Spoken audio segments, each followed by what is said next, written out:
The word of the week is toughness. Welcome to Kenneth O'Neal's Word of the Week.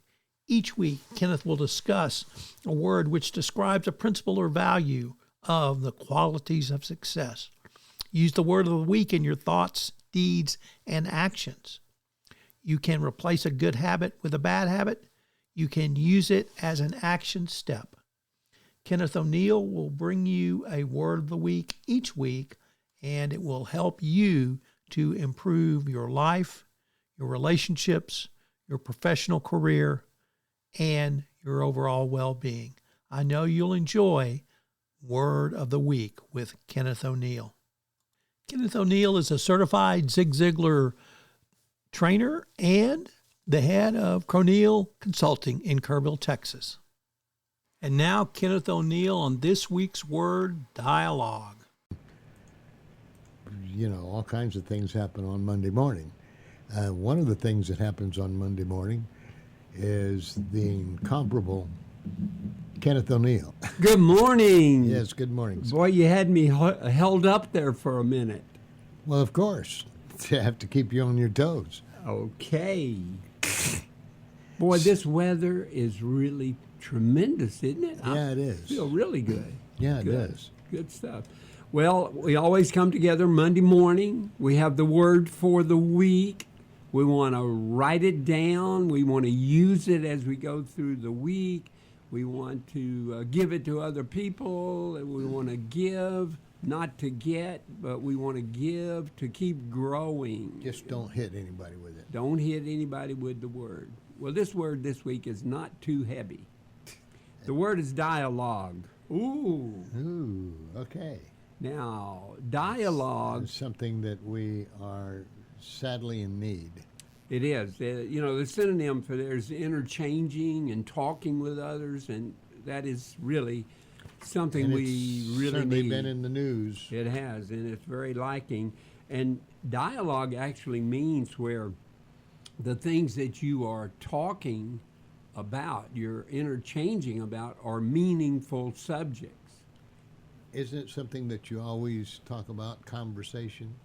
Conversation, yeah. Effective communication. That's why we were really here. So it really is in contrast to the word monologue. Now, when I say the word monologue, who comes to your mind? Johnny Carson. Johnny Carson. That's right. And so you saw what he did each night, and he would speak, and later on, maybe sometimes he started to have some interaction, but most of the time he was just speaking. And he didn't get any response, no feedback, no interaction with the people. So dialogue is a two-way, back and forth, and monologue is a one-way. Dialogue invites understanding and helps to create connection. And that is one thing that we are liking in today, is this connection. And dialogue is actually the foundation of effective communication. Mm-hmm. And in dialogue, we must listen, and we listen to understand, but the big listening is to be understood. Well, if you're not listening, it's hard to become get understood. Okay, that's right, because to become understanding and understood, you have to have active engagement. Okay. So when you're having a monologue and you're just telling people, there's no interaction, no engagement. If they're asleep, that's a clue that you're not getting through. If they fall asleep. That's right. You missed the boat. Yeah.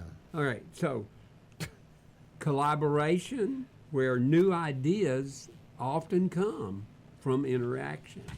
And then thirdly, we're able to bridge differences and then move closer to common ground. Uh-huh. All right. And then finally, it increases our relationships with other people, where we build.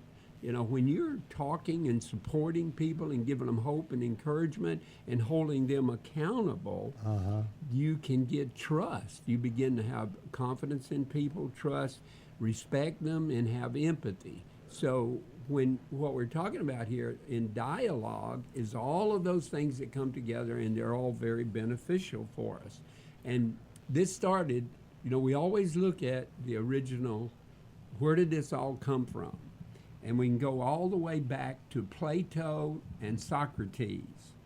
And Plato used dialogues as a voice of reason, and he utilized Socrates as his basis.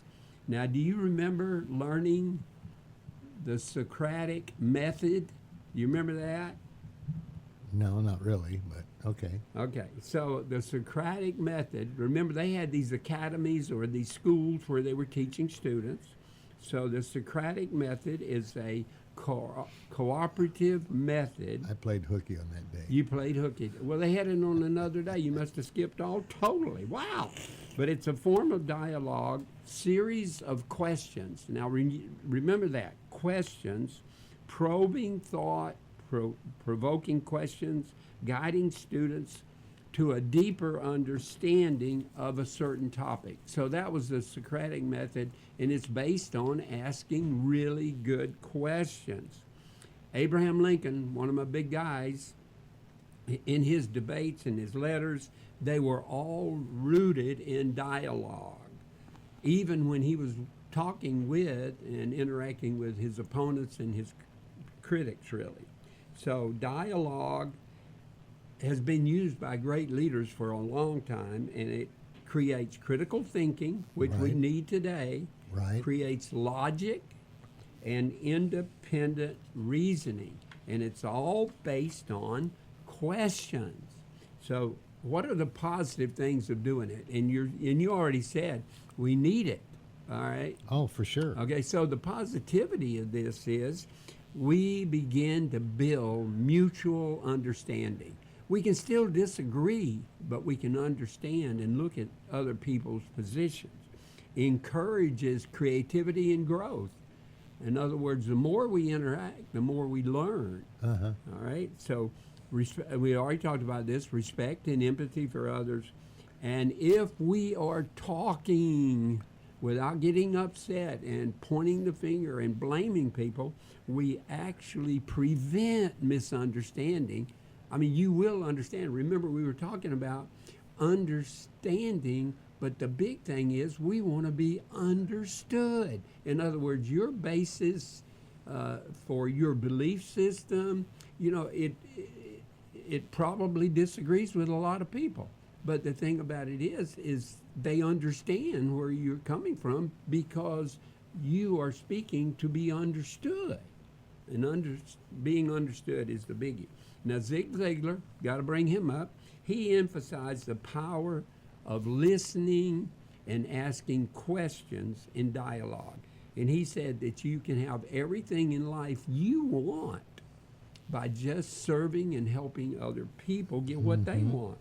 So it truly starts with dialogue and understanding, because what are your needs, Rick? I mean, if we don't know who you are, we don't know what you're looking for, we don't know what you stand on, how can we support you? How can we give hope and encouragement? So the dialogue is important. And Ziegler, when he taught salespeople, influence is conversation, not the presentation.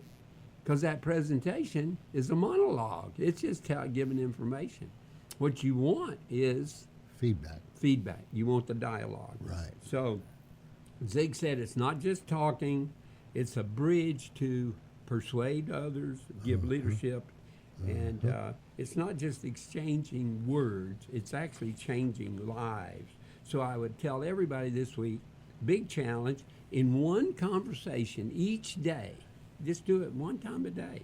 Focus not on what you will say, but what you will ask.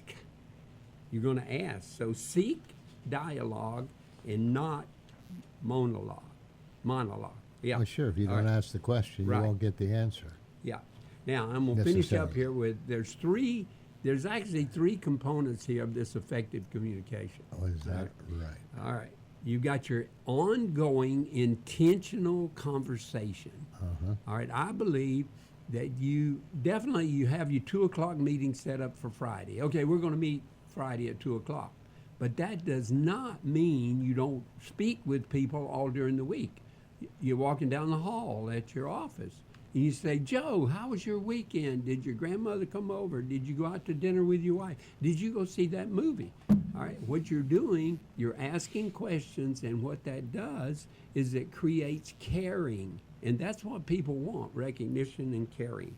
The other one is creating a warm, friendly environment so that people will feel comfortable, they will share with you, and you can have this interaction that comes from dialogue. And then thirdly, is talking about dialogue. It is it's where meaningful things that really matter. That's what we talk about. It's not a lot of trivia in this, all right? So it's a two-way exchange of words and ideas and meaning. So you're really, really coming together. Whether you agree or not. That's right. Yeah. In fact, we don't want everybody to agree. I mean, like I always say, what a dull world that would be. Yeah. What if there was only vanilla ice cream? Oh man, I don't know. So, okay. So look at the outcome. If we dialogue, leadership conversation, the outcome of that would be we'd have a steady rhythm of clarity and encouragement. Okay. What about the outcome on a welcome environment? Okay, you would have a culture of comfort and openness, and on the dialogue, you would have a conversation that transforms relationships. Because what are we doing?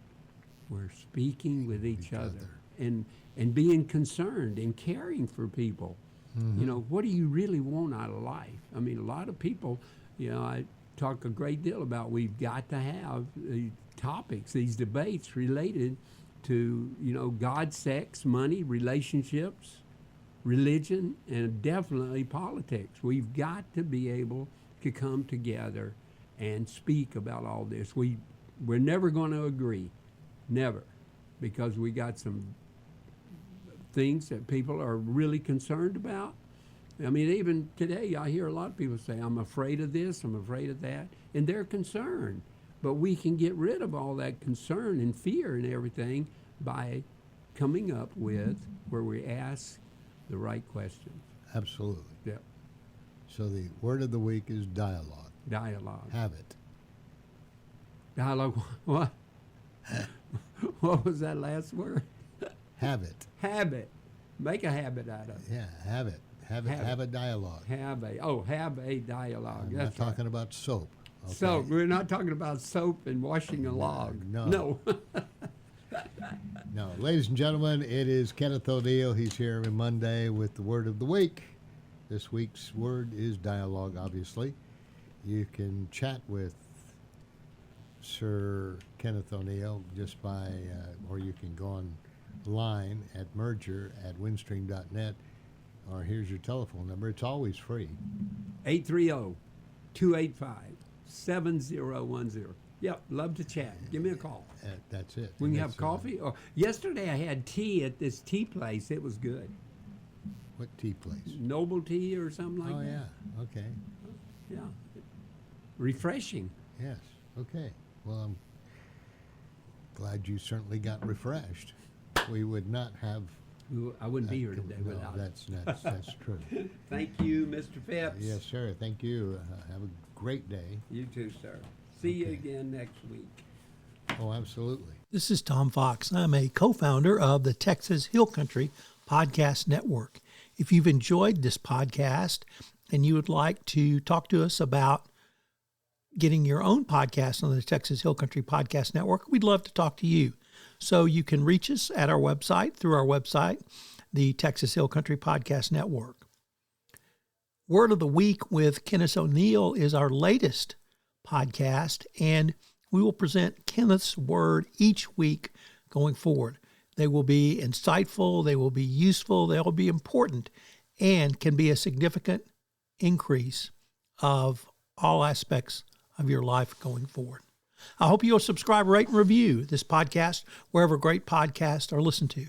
This is Tom Fox. Thank you so much for listening.